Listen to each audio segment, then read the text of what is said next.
I am in the production business. I understand what is worth doing for ratings. I understand what is worth doing when the industry is canceling one Black guy.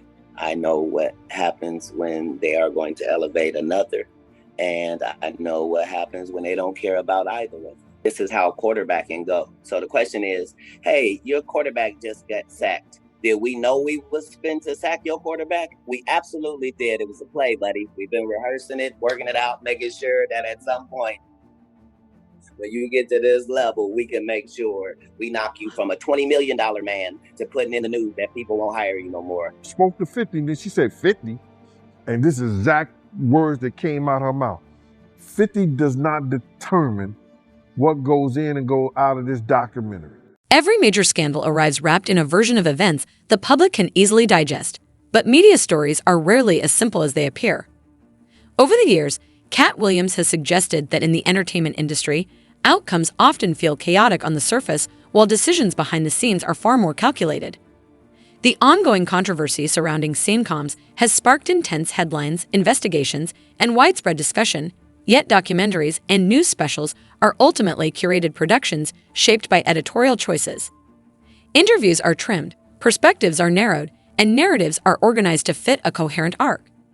That doesn't automatically imply hidden agendas, but it does raise important questions about how stories are framed, which voices are prioritized, and how public perception is influenced. Instead of assuming there is only one definitive version, it may be more useful to examine how complex situations are presented, and to remember that in industries built on image and storytelling, what reaches the screen is often just one carefully constructed layer of a much larger picture. Everything that happens in a business, that's based off of pretend, that seems like a setup, is. Yes. What I'm saying is, if Jussie Smollett and Lee Daniels for a living make stories that are not real, and they make them so good that people believe them and buy them, and that's what business they're in, why would you think it would be weird if they flipped out and said a story that turned out to not be true? Why? Why would we think that if they are capable of doing that for a living? That's what they do for a living. They do that 300 episodes. Is take something fictitious and make it seem real. That's the business. Katt Williams puts it bluntly. In an industry built on performance, very little plays out without intention. The same people who craft scripts and shape fictional worlds also shape public narratives, which is why scandals and celebrity conflicts can sometimes feel structured rather than spontaneous. Viewed through that lens, conversations around the documentary on sitcoms raise natural questions about editorial control. Who gets featured, whose perspective is minimized, and how the final cut frames the story. In the end, the power to edit is the power to influence how deep the audience is allowed to look. So this one night, 50 called me up, and they got him on the phone. Me and him was just talking. We was talking about old time. Sit down with Black Hands. Sit down with with Puff Kids, the whole Puff situation, and this documentary that he's going to be doing. You know what I'm saying? So I told him that I was going to, have Kirk and Tim. Kirk will be the one who talk about the business part of it. Tim will be the one who talk about the growing up phase with Diddy and everything and over there working in the record industry with him and stuff like that. They was like family. And I was going to talk about, the street stuff, what was going on with Bad Boy, with the security, with Wolf, with the city college, with, the time that I knew about when I was with him up until about early 2004 or something like that. But basically the streets and then the traveling with him and the atmosphere and everything. And then go back into the Notorious Big stuff with the Tupac and the whole 9 yards, all the stuff that I knew. You know what I'm saying? So we was talking and he sounded like, yo, listen here.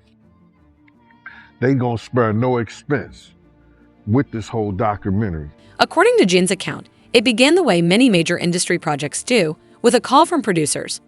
They reportedly emphasized that few people had closer day-to-day access to sitcoms during key moments of his career. That proximity, they suggested, made his perspective valuable, not as a background voice, but as a central contributor to the documentary's narrative. I did was that I said I spoke to Tim and I spoke to Kirk Burrows. And I was like, yo, because I had Tim's number. Tim didn't know how to get in touch with Kirk. Kirk didn't know how to get in touch with Tim. But Kirk was trying to tell me, give him the number with the Tim. I said, nah, I ain't doing that. So I gave one of the producers the number in the whole 9 yards to get in touch with Tim because I want to see him get money because I know Tim got a hell of a story with Puff. So then I talked to Tim and I told him, yo, listen here, man, we should go in as a package deal. All three of us, we could tell a hell of a story about this whole documentary. You know what I'm saying? From front to start. Then whatever stuff that they get and everything like that. So yo, let's go in there and ask them for 50 a piece. You know what I'm saying? So Tim was like with it, yo, Gene, whatever, go ahead like that. Kirk was like, yeah, okay, cool, Gene. It was like a general census that we was gonna do this in a whole package deal. You know what I'm saying? And then I started speaking to the producers and everything like that because 50 had told me himself that they was going to spare no cost in doing this because he wanted to tell the story and he wanted to tell the story like it was supposed to be told and everything like that. Gene says the original idea was never for him to participate alone. The concept, as he describes it, was a package. Gene offering the perspective of security and day-to-day access, Tim speaking to the childhood and early years, and Kirk Burrows addressing the business side and the early bad boy structure. 3 longtime insiders contributing different angles to create a fuller picture. In return, they expected meaningful involvement in how the story was shaped. According to Gene, early conversations seemed aligned. The friction, he says, began later, when creative control shifted and questions arose about how much influence certain voices would actually have in the final cut. The director, I gotta get her name, man, because it don't even sound. I want to put her on blast because she was telling me, she was saying to me that what I was asking for was crazy and they wasn't spending money like that. I'm talking about you got footage, you got clothing, you got, I was doing footage, I had pictures, all the stuff that I had, you could figure out a way to pay a brother and stuff like that. And then I was telling her about some prices that I've already received and I had the invoices to show it. And then she was calling me like I was lying. I'm like, yo, who do you think you talking to? You know what I'm saying? And she was talking about, there's no way nobody paid. Nobody what? I say, first of all you people come with these documentaries and stuff, the first thing you tell me, y'all tell these people out here that y'all don't pay, and y'all pay. You give, if you can make a picture look like $10,000, $15,000, you know what I'm saying? You can sit here and tell me that you're gonna pay me for my time sitting right down here with y'all. You understand? So then, one thing led to another, and I was like, all right, well then, F you, I spoke to 50, and then she said 50, and this is exact words that came out her mouth. 50 does not determine what goes in and goes out of this documentary. And he definitely don't pay, he determine what somebody get paid. It's not his documentary like that. I was like, oh, so if it's not his documentary and I spoke to him like that, I don't need to be doing nothing with you because I'm doing this on the strength of him. But you gonna pay me if I do it. So it went back and forth, you know what I'm saying, for a little bit. And then they had Kirk Burrows giving me calls and everything like that. What are you calling me for? You know what I'm saying? I'm not, get out of here. I know what kind of dude you is anyway. Me and you cool and everything, Kirk, but don't call me about no business with this stuff like that. And then what I found out is that he was making a deal, cutting a deal for himself as well as Tim. You understand? And I was trying to get a deal for all three of us. You understand? So that's how them industry cats go. That's what they do. Gene says this is where everything shifted. When conversations moved from participation to money and creative control, he claims the pushback didn't come from 50 Cent, but from the director overseeing the project. According to Gene, she questioned his compensation requests, downplayed comparisons to other documentaries he'd worked on, and made it clear that branding and executive names don't necessarily determine who shapes the final product. In his telling, the tone changed behind the scenes. While he was negotiating not only for himself, but also for the other two contributors he brought forward, he says separate conversations were happening. Contracts evolving, roles being refined, and priorities shifting. From Gian's perspective, the dynamic began to favor voices seen as easier to structure within a cohesive, legally sound narrative. In Hollywood, he suggests contributors with the most complex or sensitive material can sometimes be viewed as challenging, while those offering more streamlined accounts are easier to position in front of the camera. You understand? First and foremost, you got your man Russell Simmons out here dealing with these young girls. You understand? Kim Porter was one of them. She was then passed from Russell Simmons to Andre Harrell. Do you understand what I'm saying? I'm just gonna give it to you. You understand? Because these we out here playing, talking all this, acting like they know what they talking about. She was working for Russell first, then she was passed over to Andre Harrell. You understand? So now Andre Harrell has her in the office and stuff like that. And it was said that it was a girl also in Uptown, and I don't know if it was Kim. I don't know if it was Kim or one of her friends walked in on Andre Harrell getting a fellatio and was given a red Mercedes-Benz 300C for keeping her mouth closed behind it. You understand? Because when Kirk Burroughs was talking about Puff did that or whatever like that, you understand? It actually happened to Andre Harrell up in Uptown Records. Kim Porter's at the desk because Andre Harrell is doing Russell Simmons a favor by giving her a job over there. Because now Russell Simmons is trying to get her friend Kamoya, because all of them was all of them was models. Kim, Kamoya, and they was young girls.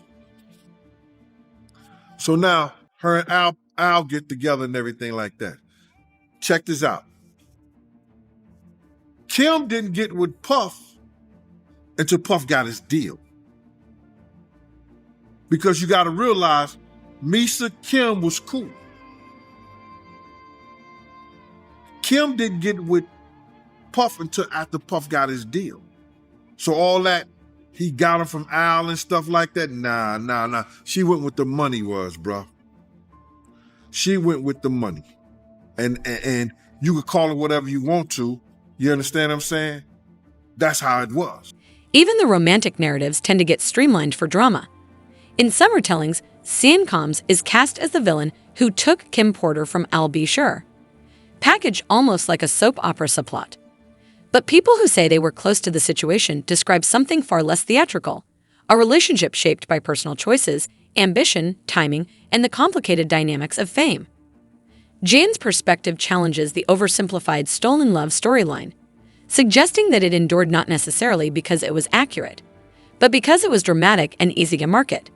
In an industry that thrives on clear heroes and villains, nuanced realities often get trimmed down into digestible narratives, leaving deeper questions about influence, image, and perception largely unexplored. They said Big had paid for his funeral through his budget. You know what I'm saying? So if anybody would know that, Kirk Burrows would know that. And I heard Wayne Barrows came out and said some shit, but to refute that.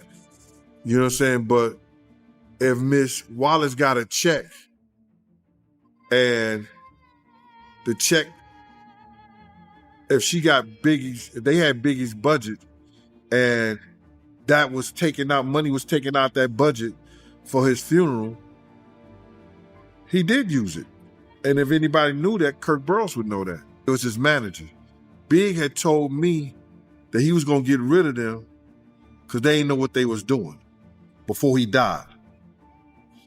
I had a conversation with Big. Big said, I'm getting rid of them because they didn't want to F me up, because they didn't want to convince him to sell his publishing and his marketing to Puff. They was Puff boys. I guess they met in school or whatever like that. But Big was going to get rid of them. But because he died and his mother didn't know the business, she kept him around for years. If you look at anything that happened with the Notorious Biggs and his camp, you see Wayne Barrows on there as executive producer. And he was just a manager of some of Big affairs. He was executive producers of damn near everything that went on that had to do with. If Miss Wallace was the executive producer, he was the executive producer too. Look at some of the things that was done. And now he's suing, trying to get money from Faith because of, he's saying that she has to pay the Wallace estate, and Miss Wallace is dead, Big is dead. If the estate is anything, it's CJ, Tatiana, and Faith. That's the estate. He says he watched the company grow from the inside, saw the momentum build, the brand expand, the cultural influence multiply, and yet over time found himself on the outside looking in. Meanwhile, CMCOMS continued to elevate the bad boy name into a global empire, eventually reaching billionaire status. From Gene's point of view, that contrast, being present during the rise but absent from the long-term rewards, is part of what still lingers. Then there was a situation that somebody said long time ago in the office. They caught Kirk giving Puff a fellatio in the office. Now that was the rumor that was going around. How true it is? They was lovers. It came out in his lawsuit. He tried to say that Puff was, what he said, but if somebody you, how you letting them come stay at your house every Wednesday night after the club? I think they were boyfriends, you know. I think, my honest opinion, I think Kirk was in love with Puff to a certain degree. And Puff was using him, and Kirk was giving up the bugina to him. Anything Puff asked him to do, he would do. You know, he'd go at people, he'd talk. Kirk would talk to you on the behalf of Puff. And I believe that that was his man to a certain degree in his mind. And the way he was saying documentary, you could feel that they had a relationship. He was hurt behind being Justin's godfather. He allowed Puff to tell him that he was caught up with Misa and everything like that. He believed all this I got out of it. I don't know what you and the other people got out of it. He was saying like he was a scorned lover. But how did you find out that he gave Diddy fellatio? You know who they came from? Well, we heard that a long time ago. Like when I was working for Bad Boy. I heard that rumor a long time ago. I was working for Bad Boy that Kurt was caught up giving him a fellatio in the office. And they got rid of one of the interns for walking in on him or something like that. You understand? But then Kurt come out in this documentary, in this lawsuit, and say he was giving Puff was making him, giving him fellatios and the bugina. That's in his lawsuit. But I guess if Cassie is a scorned lover, Kirk has the right to be a scorned lover too. Then it's coincidental, or you would be hearing who's losing money. In all of these situations, it's only the artist that's losing. Somebody makes big money. When these rappers get killed, not incidental. Somebody made $100 million and now don't have to talk to that artist or none of their crew, don't have to validate none of their contracts. Now only got to deal with the mama, only got to see her once a year, and it's over. And the money goes up and up and up. So they killed this $20 million guy, but they reaped $60 million in benefits. By now, the pattern becomes clear. Katt Williams describes an industry where very little is accidental, where careers are built like multi-million-dollar investments and recalibrated the moment they stop fitting the narrative. Jane's perspective highlights how the person closest to the action can quickly be treated as a complication when he requests fair recognition for his insight. Meanwhile, Kirk occupies a complex middle ground, co-founder, former partner, insider, sharing just enough to shape a story, but not enough to expose the entire system. His contributions are valuable, but also delicate, which is why they're tightly controlled. If you enjoyed this breakdown, hit subscribe to stay up to date with our latest videos. And until next time, keep it real.